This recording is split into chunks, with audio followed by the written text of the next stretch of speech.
नमस्कार दोस्तों।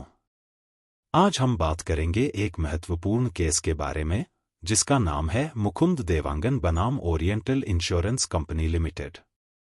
इस केस में सुप्रीम कोर्ट ने मोटर वाहन अधिनियम 1988 के तहत एक महत्वपूर्ण फैसला सुनाया जो ड्राइविंग लाइसेंस और बीमा दावों से संबंधित है, जिसमें इंश्योरेंस पॉलिसी और लाइसेंस की शर्तों को लेकर कई बातें स्पष्ट की गई हैं। यह निर्णय 3 मई 2017 को आया था और इसमें सुप्रीम कोर्ट ने मोटर वाहन अधिनियम 1988 की धारा 149 और धारा 3(1) की व्याख्या की। केस का संक्षिप्त विवरण।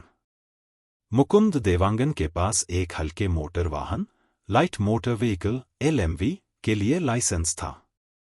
उन्होंने एक वाहन चलाया जो वाणिज्यिक प्रयोजन कमर्शियल पर्पस के लिए था। ओरिएंटल इंश्योरेंस कंपनी ने यह तर्क दिया कि चूंकि मुकुंद देवांगन के पास वाणिज्यिक वाहन चलाने का विशेष लाइसेंस नहीं था, इसलिए वह उस वाहन को नहीं चला सकते थे और इंश्योरेंस कंपनी पर मुआवजे का दायित्व नहीं है।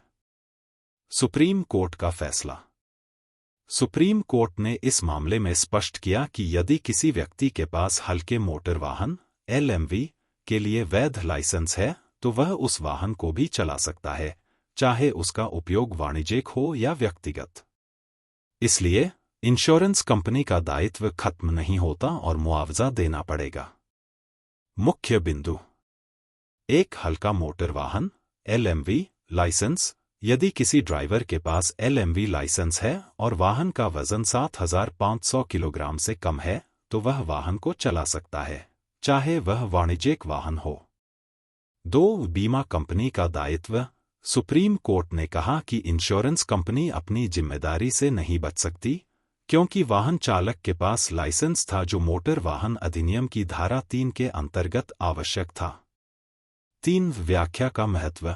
इस मामले में सुप्रीम कोर्ट ने मोटर वाहन अधिनियम की धारा 149 और धारा 3(1) को व्यापक दृष्टिकोण से देखा ताकि चालक के लाइसेंस और इंश्योरेंस की शर्तों के बीच सही संतुलन बनाया जा सके। इस फैसले का महत्व। इस फैसले का महत्व यह है कि यह वाहन चालकों, बीमा कंपनियों और न्यायालयों को यह स्पष्ट करता है कि लाइसेंस की प्रकार के हिसाब से बीमा दायित्व का निर्धारण कैसे किया जाए।